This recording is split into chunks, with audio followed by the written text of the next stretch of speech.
In previous lectures, we were dealing with the role played in the beginnings of philosophical reflection in the West by the so-called Pre-Socratics.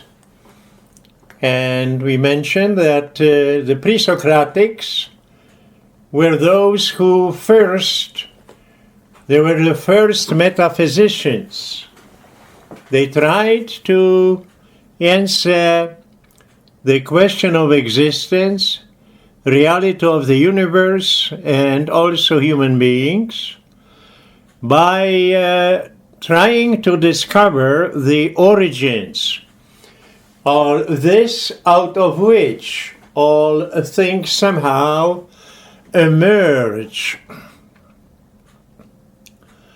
This search was a first attempt of human minds, so far as we know, to transcend what is given towards the origins, towards the arche in Greek, or what underlies all phenomena accessible to our sense experience surrounding us in this life.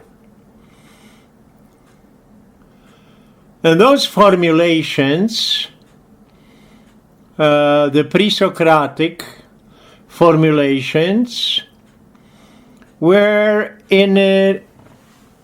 from the beginning in two directions. There were the metaphysicians of matter, or materialists, and the metaphysicians of some immaterial principles of reality. The materialists, Democritus and Leucippus, Thales, for example, also from Miletus, they believe that all that exists somehow is composed of very tiny, invisible material elements.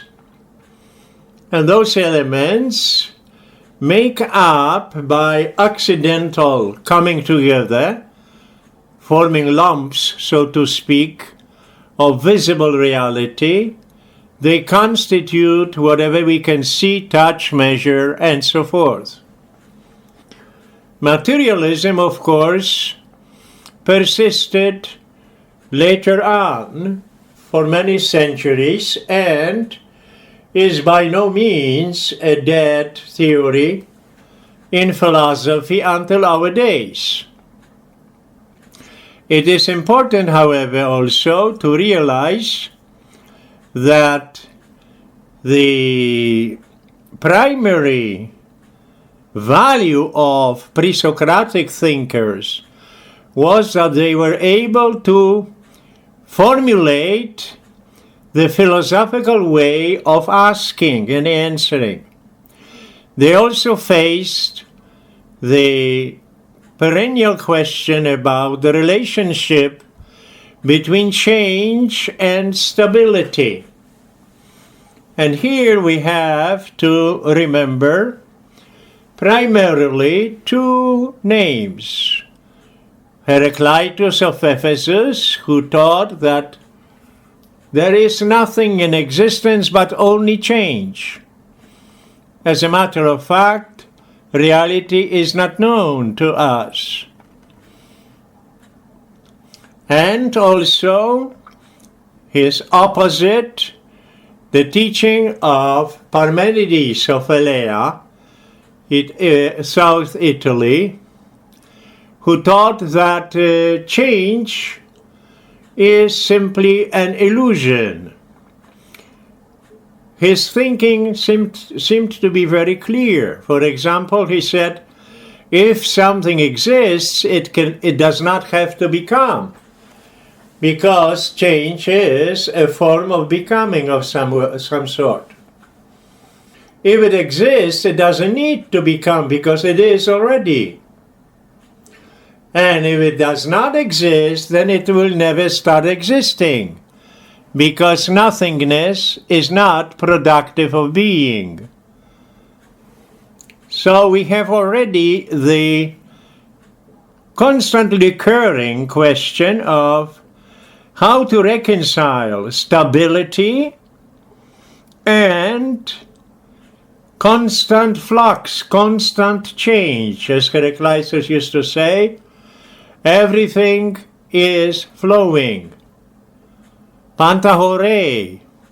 You cannot step into the same river twice. Contrary to Parmenidean philosophical reflections, based on the fact of the primitive concept of being. Being is what is. What I can say, it is. It has existence. It actually is out, so to speak, outside, within the realm of existence, out of nothing. It doesn't come out. It has existence. Therefore, Parmenides, that is, was against the Heraclitean thinking that all is flux, all is flowing. Those two names at least have to be remembered when we talk about the pre-Socratic thinkers. Their basic value is in the fact that they were able to formulate the philosophical way of asking questions and already noticed the fundamental problems still very much alive in philosophy. Another name which is remarkable and worth remembering is the name of Anaxagoras of Clazomene. He was observing the order, the sequence of phenomena, and he came to the conclusion that behind nature, the really real, must be some sort of intelligence, some sort of ordering mind, let's say cosmic mind. Nous panta di ekosmese is his famous saying. The mind ordered all things. So we can see here that already in the very beginning of philosophic reflection among the pre-Socratics, we have a pointer towards some reality which transcends, which is above, and not only above, but actively involved in formation of the phenomenal universe. This idea will be resurrected later on by Plato, Aristotle, and more specifically by the Arabs, and also developed in detail by Thomas Aquinas, the Christian thinker, one of the greatest Christian philosophers. We have now the name of Socrates. Socrates, who lived between 469 to 399, was the master of Plato. Plato was his disciple. Plato lived between 427 to 347. And in turn, the pupil of Plato was one of the greatest thinkers ever, probably the most influential of them all, Aristotle, who lived between 384 to 322. Now, the question may be asked, why do we divide philosophy this way? We use the word pre-Socratics, the era of Socrates, and of course with Socrates, as already mentioned, Plato, because to a great extent Socrates is a spokesman for the philosophy of Plato. And in turn, the disciple of Plato, Aristotle, who was listening, according to tradition, for over 20 years to Plato's thinking.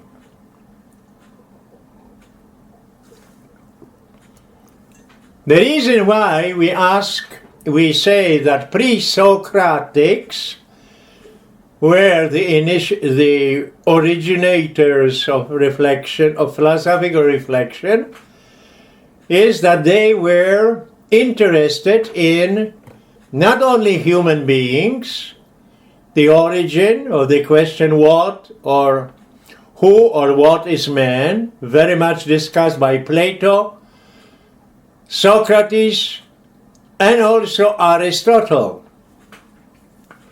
But they were trying to decipher or somehow to reach, at least theoretically, the underpinning of the cosmic reality of the universe, the fundamental, basic nature of the really real, in contradistinction to what was apparently real only.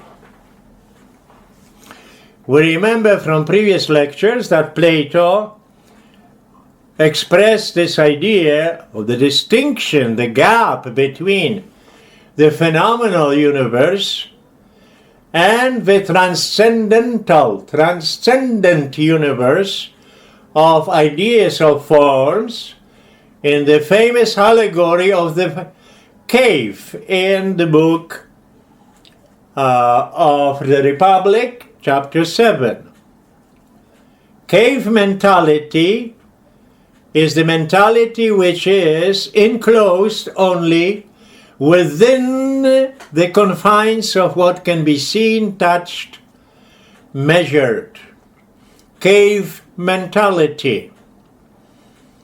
According to Plato, as long as we are within this circle of cave semi-darkness, we really have no knowledge, because we observe shadows, not really real, but only seemingly real things.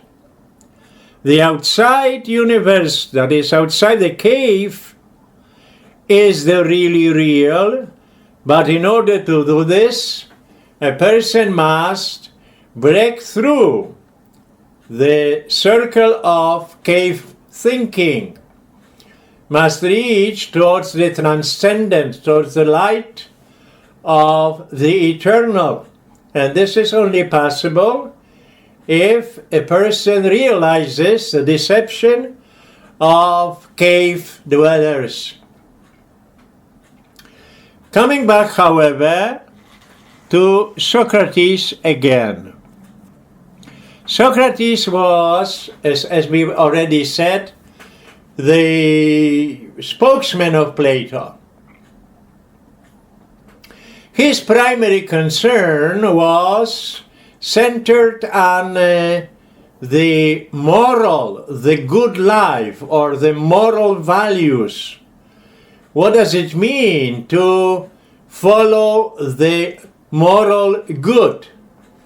To be centered on leading a good, honorable human life, centered on realization of moral goodness. In this sense, we could say that Socrates was the first moralist in history of our Western culture. But we also know that Socrates was, as already mentioned, the spokesman of Plato. And Plato was a par excellence transcendental thinker. For Plato, the really real is the eternal, the one, the being, the beautiful and good. Above and behind the tangible, material, visible, because this all is only a shadowy, faint imitation of the eternal.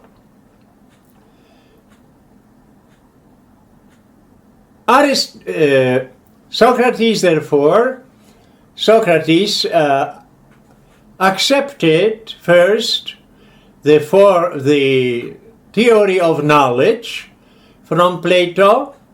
He believed that true knowledge is of the mind, that the human soul, the inner spirit, the inner self-identity of man, existed before a human is born into this world.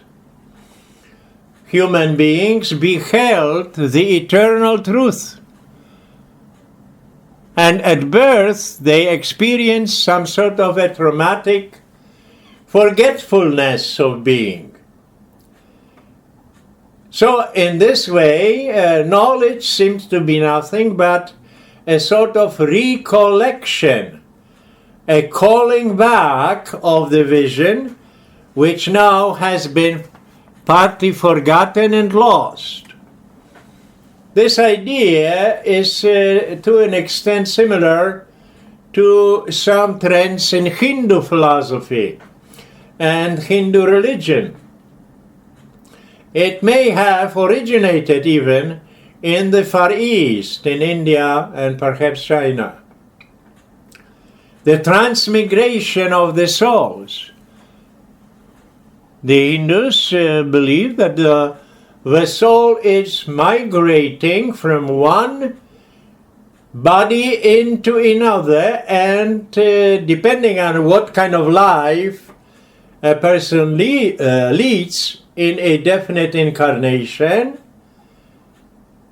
the next incarnation will be somewhat higher morally.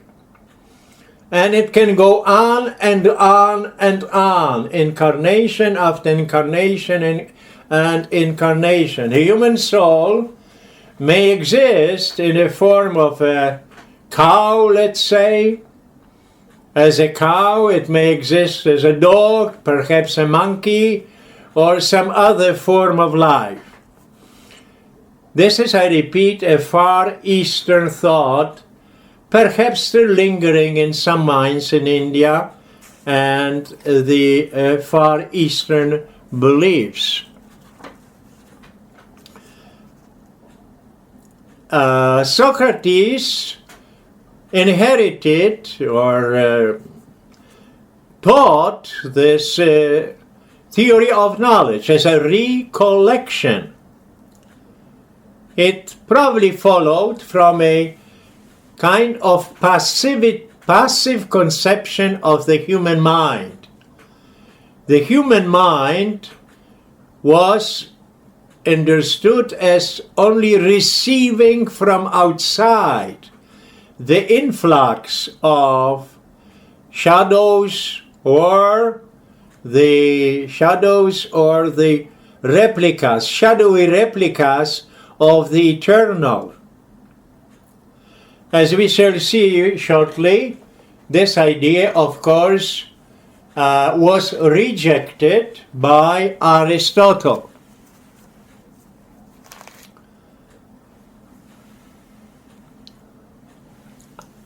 Socrates also believed in the essential value of the principle of definition. To understand anything at all or to lead any meaningful discussion with someone in a dialogue, it is necessary that I first define what I am talking about. In his discussions with the Athenians in Athens, which he practiced for several years, walking around and asking all kinds of questions, some very difficult, some easier. He stressed that in order to have any kind of knowledge whatsoever deserving the name knowledge, man must first know what on earth does he mean when he uses a word, let's say truth, goodness, moral value, evil, moral good or evil, and so on.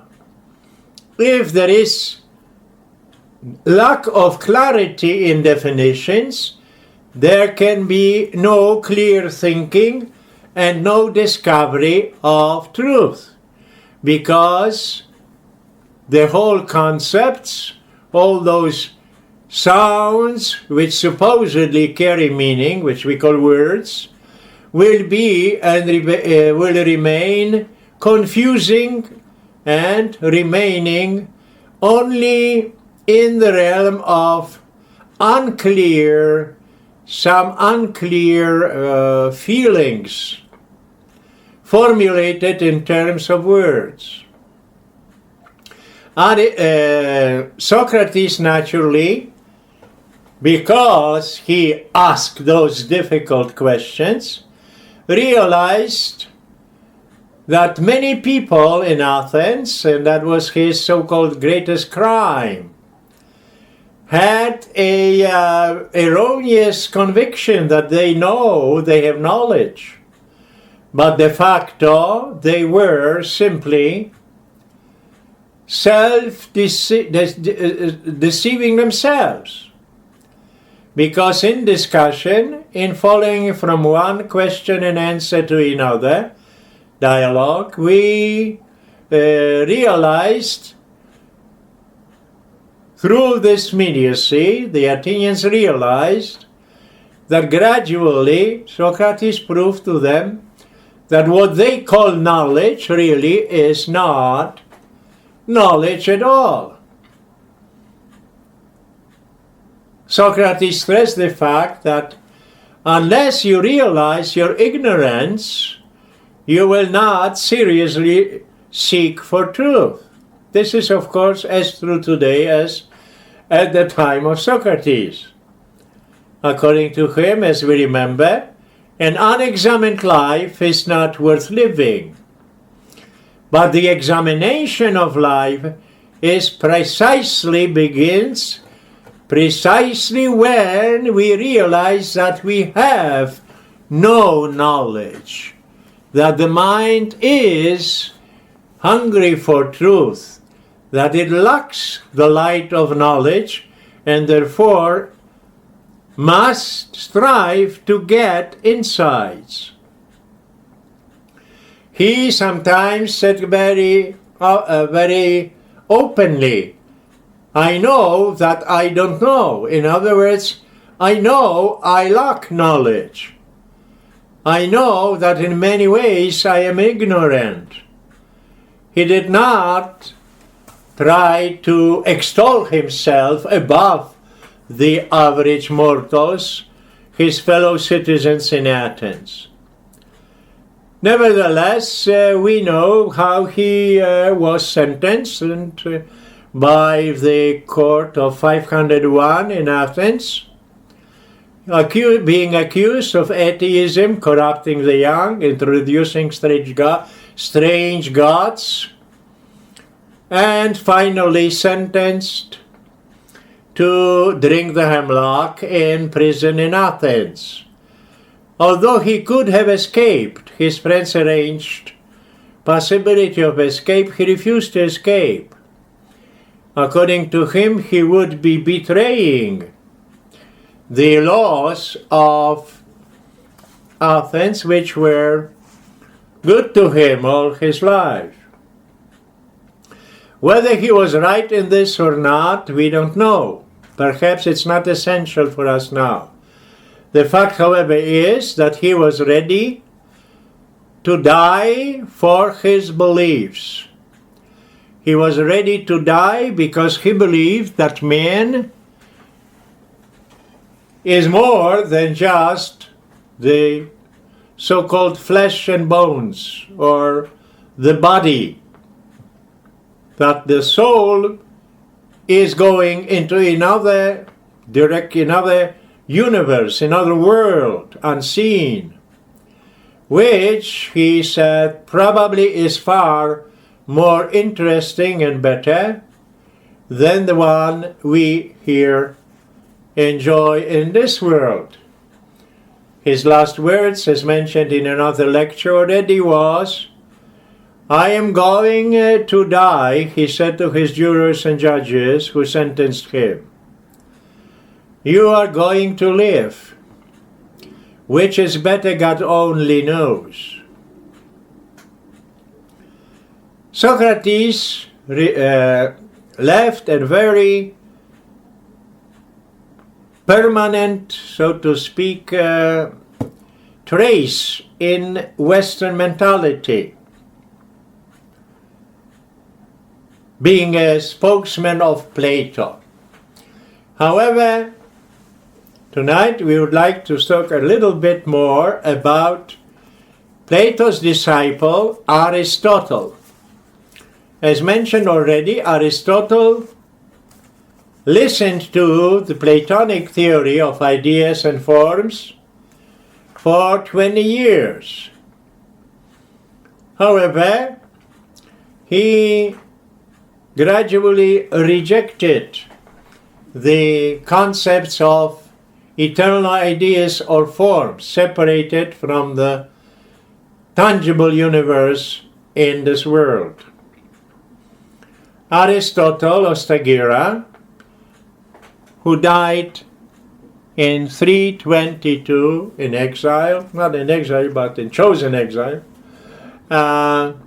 was probably one of the most influential thinker in the ancient and medieval period until even modern and even our times. He was the constructor of the most cohesive, most logically coherent vision of reality. And apart from his other treatises on ethics, politics, poetry, and so on, his metaphysics has been very deeply influencing the other thinkers, the Arabs, and later on the Christians, the fathers of the church, Augustine, but primarily Thomas Aquinas, who almost completely accepted the philosophy of Aristotle, although with serious modifications, because the purpose of Thomas' philosophizing was to show the rationality of Christian beliefs.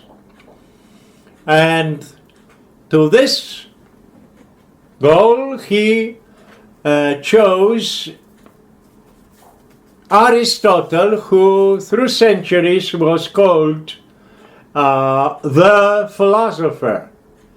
In other words, like someone who, so to speak, embodied philosophy as such. Instead of using the word Aristotle, the later thinkers used the word the philosopher said, or the philosopher according to the philosopher so and so, and all that. So you see here how the chain of gradual, so to speak, transmission of philosophical search is in a way going from one to another to another to another. There seems to be here a visible progress in philosophy. I am sure some thinkers would frown on the word progress in philosophy, because the philosophical problems are still with us today. They are perennial, and again and again philosophers have to face them, and probably will have to face them long into the future. Nevertheless, from Pre-Socratics, through Socrates, Plato, and Aristotle, we have really a tremendous development of philosophic reflection, of wisdom. Philosophy considered as wisdom. Philosophy, the love of wisdom. Sophia, wisdom. Philein is to love in Greek. The word comes from Greek. Love of wisdom. A philosopher, therefore, is somewhat a lover of wisdom. Wisdom, however, has to be understood as the effort of the human mind from sense data towards the transcendental ultimate reality, trying to build up a coherent vision of what we call the universe, including humans, of course. That is the really real and whatever is dependent on the really real, the phenomenal universe in which we happen to exist right now. It is also an unquestionable confidence in the validity and the power of the human mind. As mentioned already, Aristotle rejected the Platonic view of the separation, the absolute separation of the forms from the phenomenal world. The forms of the ideas, sometimes called ideas, sometimes forms, as infinitely transcending, eternal, far beyond and above whatever can be seen, touched, measured, and experienced, beginning with our sense data. According to Aristotle, man can be a philosopher because the very nature of man forces him to look for answers, for knowledge. The hunger for knowledge is proper to man as man. It is not something additional or aristocratically given to some people only. Being human means to ask the fundamental philosophical questions. According to Aristotle, as in his first sentence in his Metaphysics, he expresses the statement, all men by nature desire to know. By nature desire to know. And he distinguishes between the knowledge given to the lower other forms of life, animals, which essentially are governed by sense data, by sense experiences and some sort of memories. But there is no mental speculation possible. There is no logical thinking possible. There is no reasoning possible, simply because those forms of life, those animals, are deprived of what we today would call the mind. That is, the power to reason, to reflect, to logically unite experience as a unity, as oneness, to arrive and to grasp even the eternal. This ability of the mind has been attacked, as we know, later on by some modern thinkers, especially 18th century people like Hume, later on by Immanuel Kant and some others, who refused to acknowledge the dynamic, natural, inborn, so to speak, nature of the human mind. The mind as conceived as active as constantly, so to speak, analyzing whatever is the object of reflection at the time. It is true that all knowledge, according to Aristotle, begins with sense experience. Nothing is in the intellect which was not somehow present in the senses. But the mind analyzes and goes beyond the sheer naked data of sense experience. Therefore, such attitude as later developed in modern times, the skepticism of, say, David Hume and some other thinkers, especially contemporary 20th century, 21st century philosophers like Camus, like Jean-Paul Sartre, and so on, Friedrich Nietzsche, the preachers of absurdity of human existence. It stems from the kind of escape from the power of reasoning. And our times, 21st century, that is, are characterized by a sort of emptiness. The emptiness which is built by some philosophers themselves. The denial of the ability to reach the transcendent. Coming back, however, to Aristotle. According to Aristotle, the forms or the ideas of Plato are in things. They are co-principles of a thing, a being which is available to my sense experience. The form corresponds to what later was called the essence of things, or it gives the answer to the question, what is it? However, my sense data register colors, shapes, opposition, hardness, and so on and so on.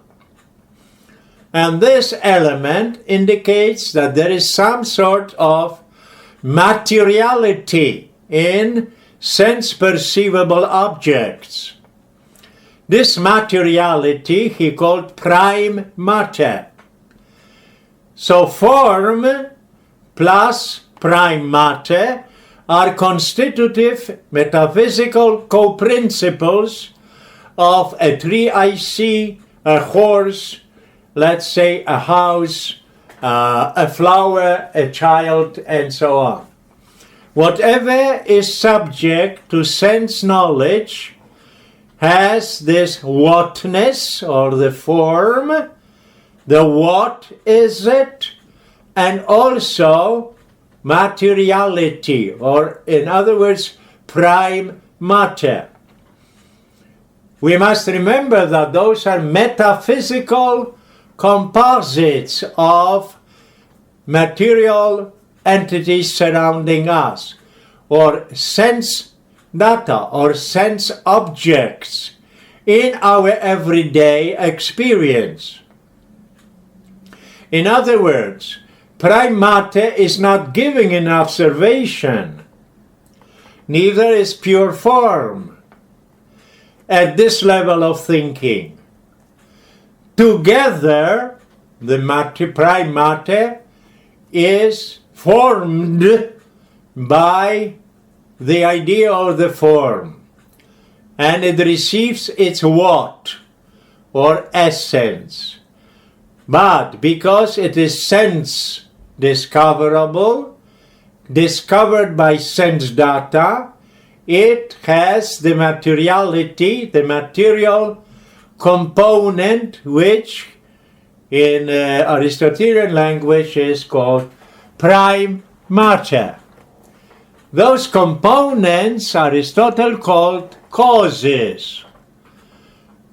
Causes in a sense that they make up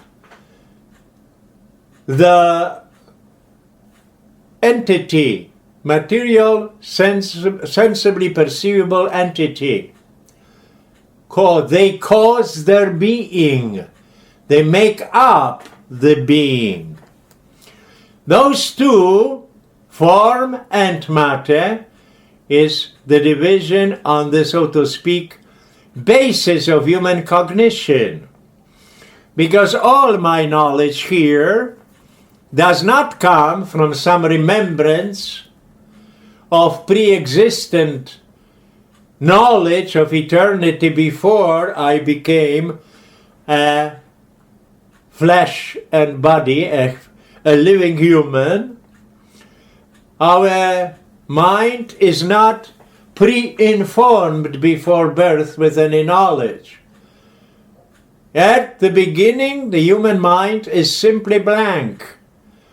All knowledge has to be gained by gradual thought, reflection, experience, and analysis and synthesis into a unified, coherent vision of totality of it is what is available to human reflection.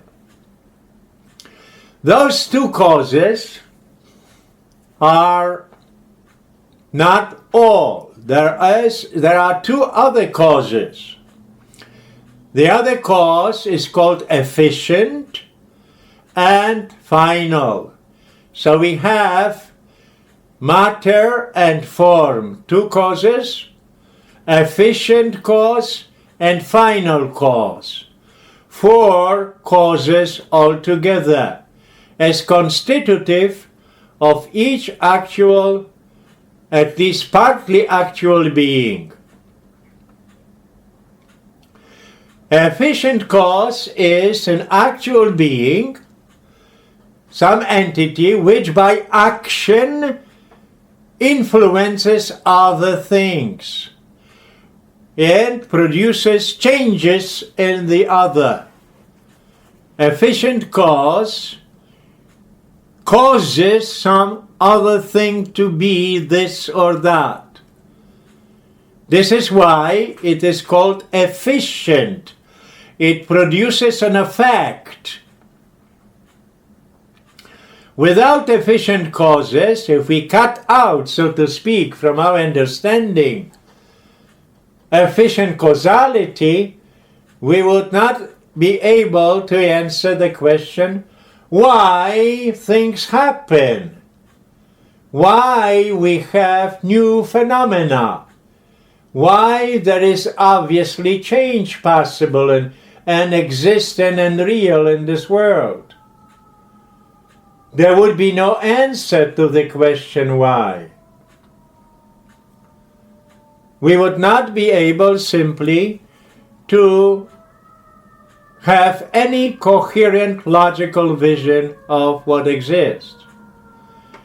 However, each being, according to Aristotle, and this is precisely most visible, I repeat, most visible in living things, has also a telos in Greek, or purpose towards which. It has an intrinsic finality constituted in such a way that it has a natural tendency to strive, to act, to move towards a new state of development and flourishing. Let's take an example of the traditional example of the acorn and the oak tree. An acorn is just an acorn, a small, well, not so small, but still small thing. If left alone in a dry place, let's say, without any moisture, any nutriments in the area, it will stay an acorn. However, when it is transplanted into the earth, into the conditions in which it can absorb and transform materials from outside in order to build its own development, it gradually will sprout into a small tree, and finally it will become a great, sturdy, big oak tree. And this development into the great big oak tree is precisely the goal, the purpose of the dynamic movement from the state of an acorn towards self-development, self-realization, towards acquiring a state of full perfection, naturally within limited degrees. And then if a very simple, a very primitive observation of any living thing testifies to the truth of this teleological interpretation, dynamic telos. Anything we can observe, whether you talk about a dog, a horse, an elephant, a fish, let's say an oak tree, a human being, and so on, will show the same things. From the state of possibility, which is inherent in the structure of the acorn, towards actualization, actuality in the state of this big oak tree, which developed, grew, we can say use the word grew, towards its own actual perfection as the big, sturdy oak tree. The same applies to man and to other living things. I said that primarily within the living, this telos is so obvious. But telos is not only in living things. Telos is visible in the order of the universe, the orderly following of one stage to another. This, which we, in modern times, we call the laws of nature. What we call laws of nature simply is a name for what? Orderly sequence of phenomena, a sort of regularity in what? Sequence, development, from A to B to C and so on. This is the reason why science, and I at this moment mean experimental science, is possible. If there would be no this orderly sequence, science would be completely impossible. There would be no such thing like prediction of behavior of things, which is a very essential part of any scientific theory. There would be no possibility of experimental scientific theorizing. We are all familiar with the great development of sciences in our times. Science, to a great extent, especially in Western world, transformed the everyday living of most people. in itself, science is a tremendous achievement of the human scientist, of the researcher. Although there is still almost infinite more to discover, we already have some very tangible effects that science is certainly possible, and science is a way of human beings conquering the forces, the realities of nature, adjusting them for human use. As such, therefore, science is and can only be a great blessing. Naturally, it will depend on how scientific discoveries are used, because we already had examples in which one of the most famous theories, the atomic theory of matter, okay, the split of atom, the tremendous energy in the structure of atoms, of some atoms, led to war, was used to extermination of hundreds, thousands of people. Men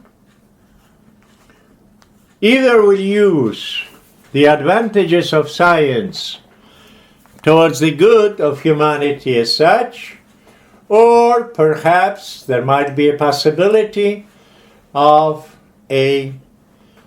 some sort of a mass tragedy. Back to Aristotle, however.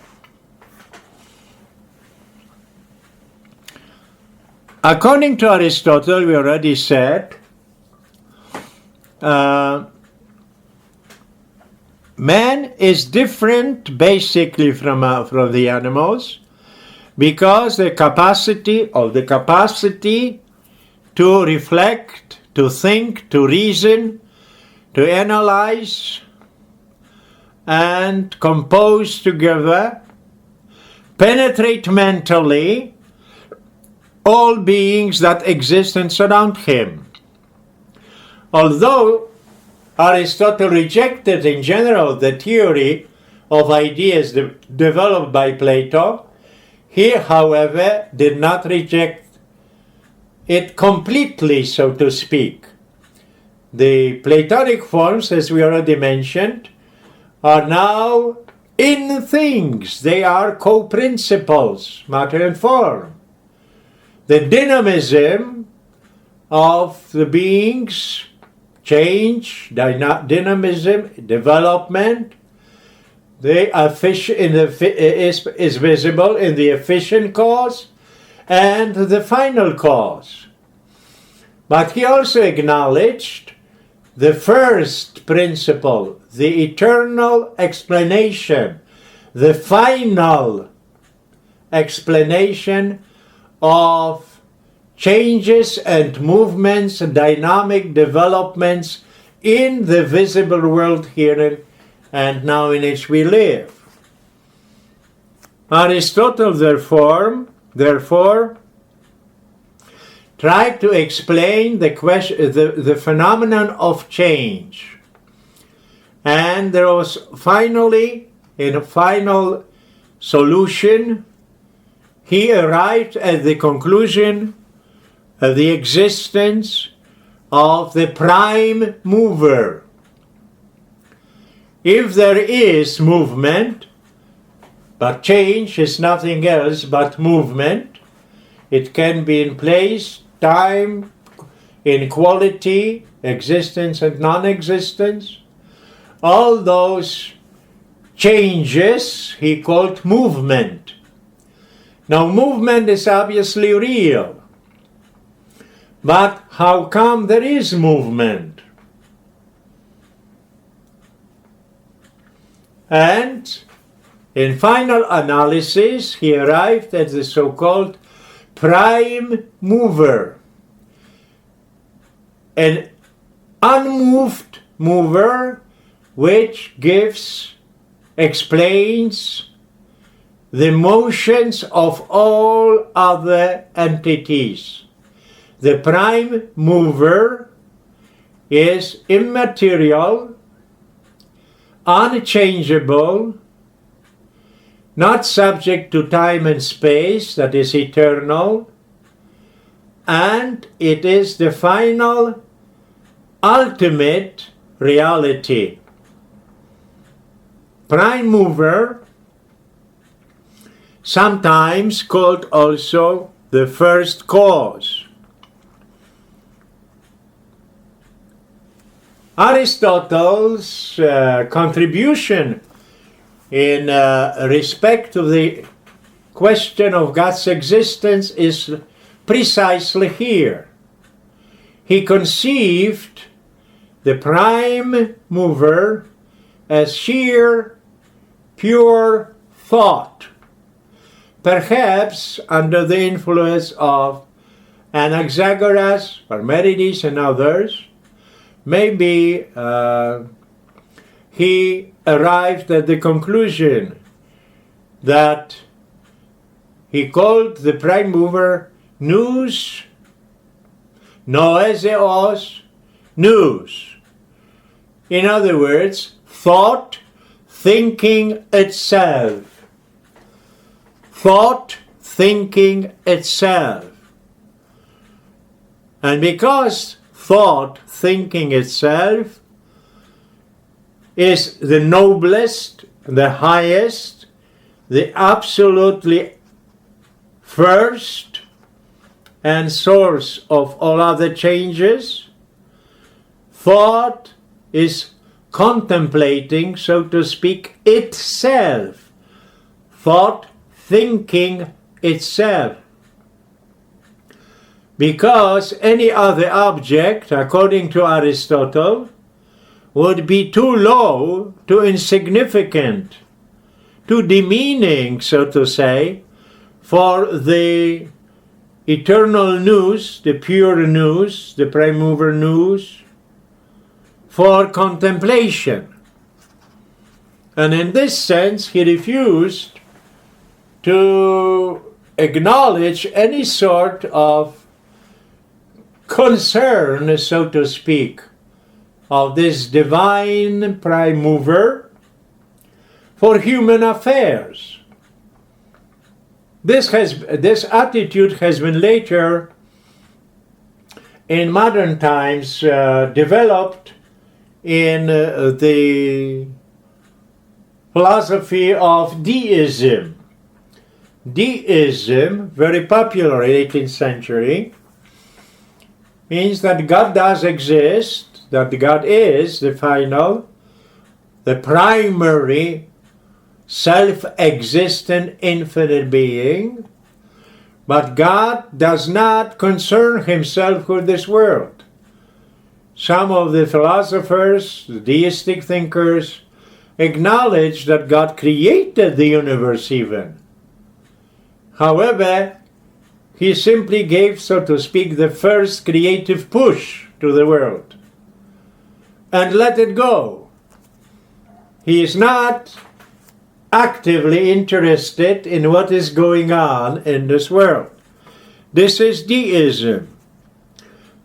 God, therefore, is explanation for the fact of movement.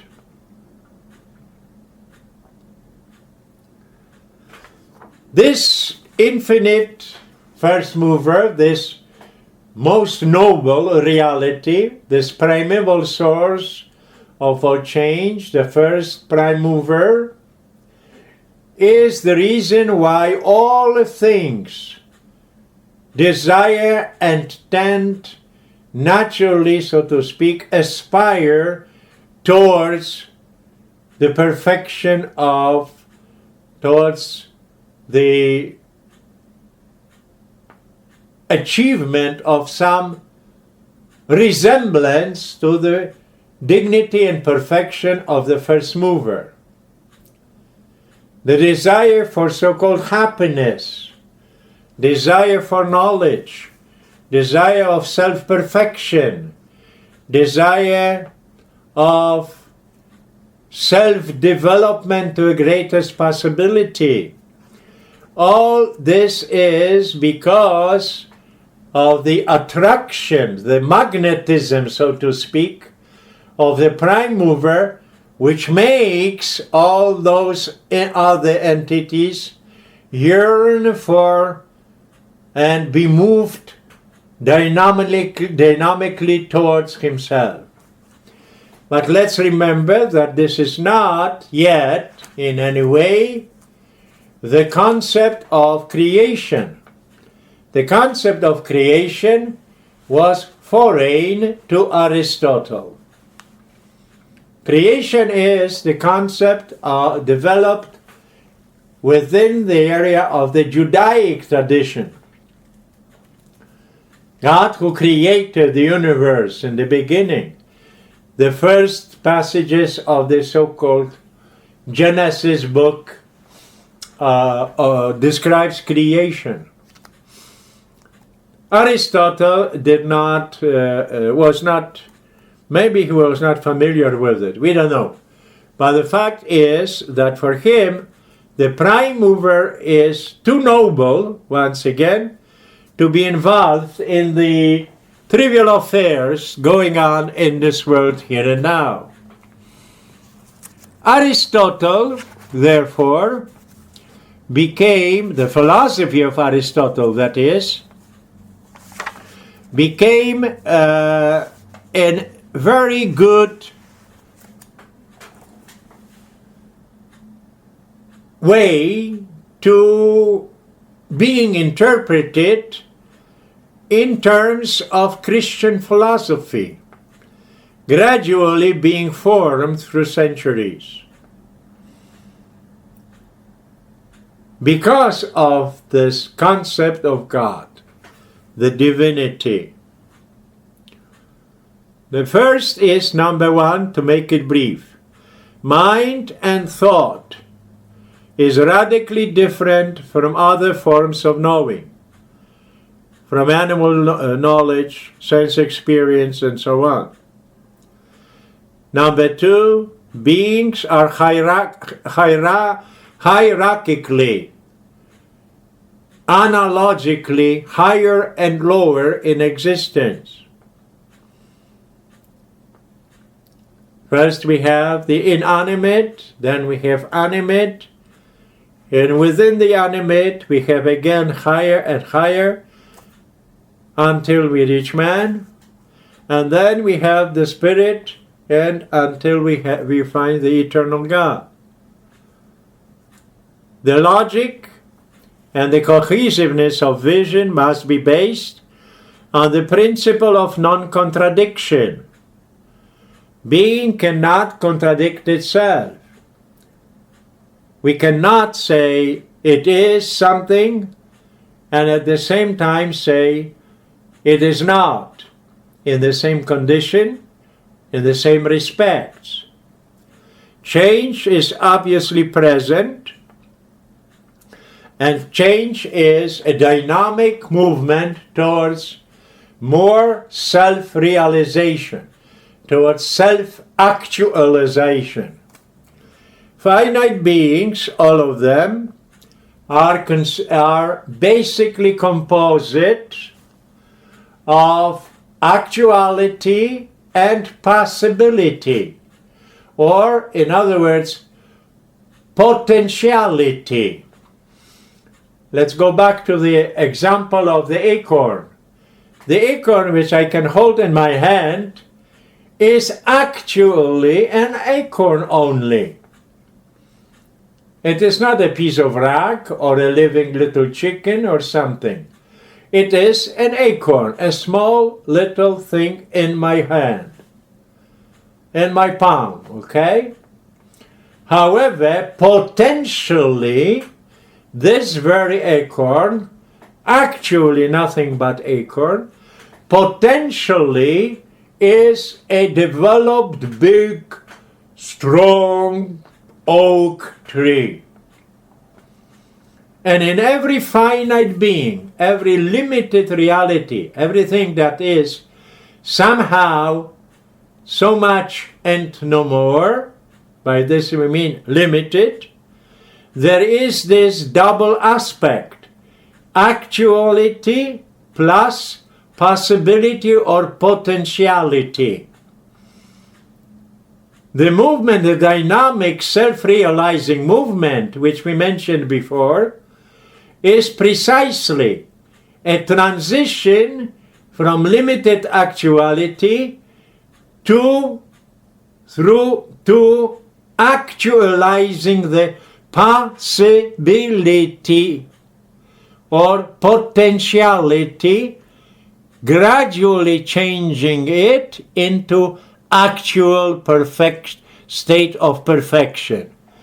Limited, of course, but still perfection. So, this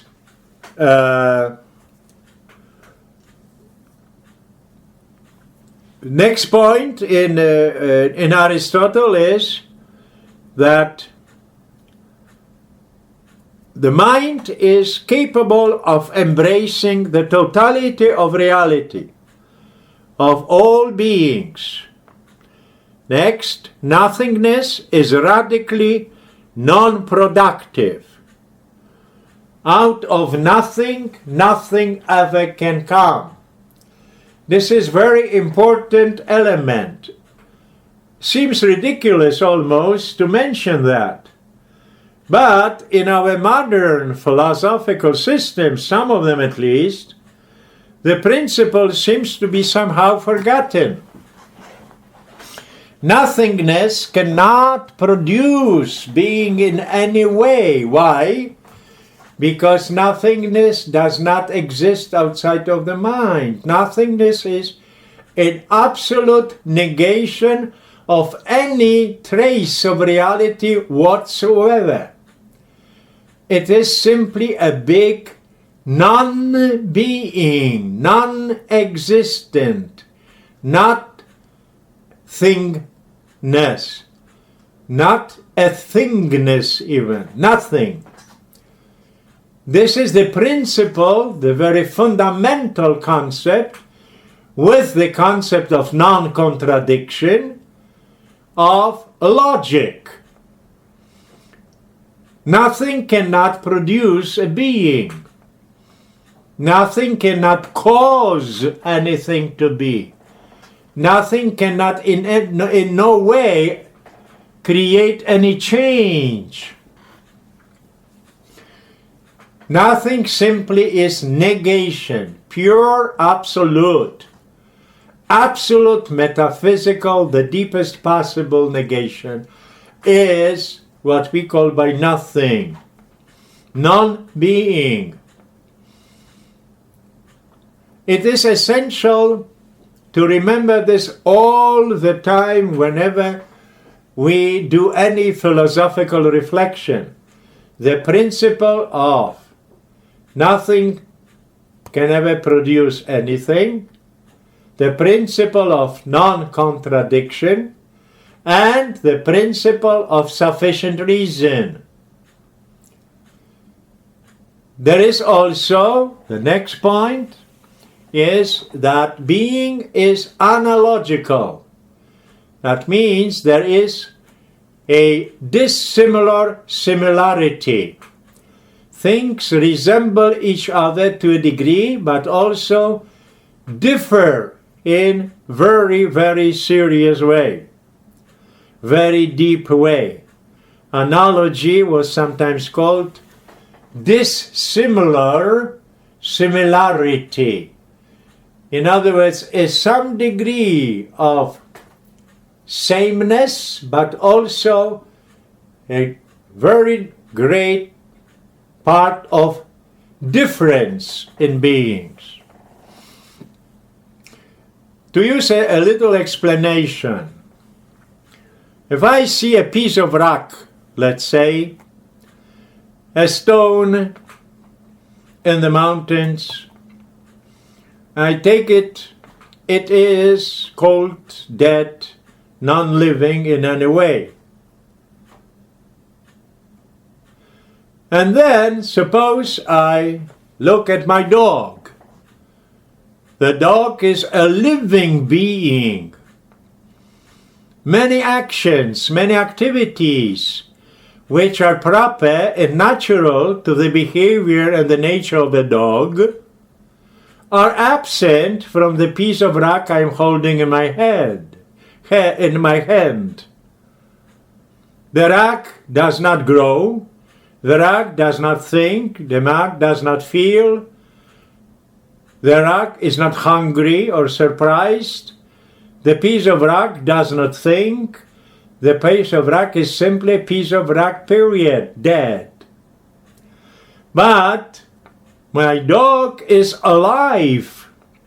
It reacts.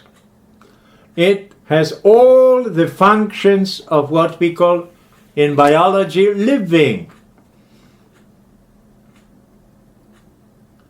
What do those two objects have in common? They both exist. In other words, the piece of rock is a being. It is existing. It is actually something. It has existence. It is ising, so to speak. It belongs to the great realm of whatever is. I can call it a being. Dead, but still a being. The dog, my dog is also a being. A dog is not nothing, it exists. It is this dog. It has a specific shape, its nature, its name, its way of living, and so on. So a dog is a being. In this we have analogy. Both are beings. Rock is a being, dog is a being. But there is very deep difference between the piece of rock, the dead piece of rock in my hand, and the barking, living dog. And in this sense we can illustrate here and see clearly what we understand by analogy of being. Analogy means dissimilar, similitude. Similitude because I have being one and being two. Dissimilar because I have a distinction, very radical, between dead and alive. It would take really a tremendous courage for anyone who thinks that this piece of rock simply one day will be alive. That will be a living piece of a living, running, eating, multiplying, and so on, living thing. So analogy is part of the whole fabric of the whole universe surrounding us here. Every being somehow is analogical. As we shall see later on, when we go to modern philosophy in our discussions and lectures, we'll see that our knowledge of God also, to a great extent, is based on the fact of analogy. Our knowledge of God is analogical because between the essence of God, or God Himself, the living, eternal principle of all reality, God, and anything that is finite, that is almost infinite, distance. Nevertheless, God is a being, it exists. God is a thing existing, and human beings are existing and ising too, although in a very radically different way. Because any finite being is contingent, it has existence from another, it is caused, it is brought into existence by other, and its time, its circumstances, its development is, by definition, necessarily finite. This is why whatever, for example, lives will die. It has an end. Anything material can be decomposed almost infinitely. In other words, it loses its unity. So, Aristotle realized all of this and included all those principles into his vision of reality. Another point in Aristotelian philosophy is this: only being can be source of being. This goes together with the principle that nothingness is not productive by nature. Absolutely impossible to be productive in any way. Being can only come into being by another being. In other words, out of nothing, nothing comes. This is very essential principle in any cohesive, coherent, logical vision of reality. Just to give an example, in our modern times, the astronomers developed the, probably known to most people, the theory of the Big Bang. In other words, the universe in which we live, all this cosmic developing almost infinite number of galaxies, compared to which our Earth is nothing but a piece of dust almost when it comes to dimensions. This cosmos had some sort of beginning because it is in constant expansion process. The universe expands constantly. That means that there was somehow in the far past, it was somehow contracted to practically nothingness.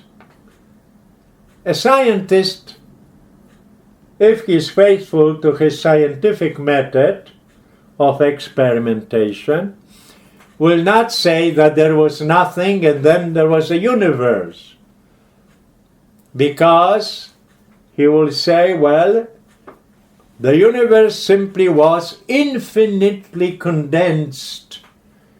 And this infinitely condensed reality, whatever, is called the singularity. This is scientific language, of course. But if you really think about it longer and analyze the concept, what does it mean that the universe is infinitely condensed? What does it mean? And if it is, if you accept even such an idea, how come that this infinitely condensed singularity all of a sudden, sometime billions and billions probably of light years into the past, how come it burst into the Big Bang, into expansion, in which it still is nowadays, can be observed by telescopes? A philosopher would say, well, it seems that this universe somehow had to have some other cause, that the Big Bang had to be somehow caused, and this cause must have come from another. If you take a little time, you will also come to the conclusion that the other here corresponds to the religious concept of creation. In other words, the universe is a creature as a totality, and any being which is within the realm, so to speak, of the universe, finite being, is created. In other language, we can call it contingent. It has no existence on its own. It is caused, because only being can be source of another being. Nothing can give what it does not possess. Nothingness cannot and could not ever produce the Big Bang phenomenon, especially that there are some scientists and philosophers who believe that the universe was eternal. It only aggravates the whole problem. By no means is this a solution of any kind. This is on a side issue only. Aristotle had, as we already saw, a long, very lasting, very powerful and very deep influence on Western thinking.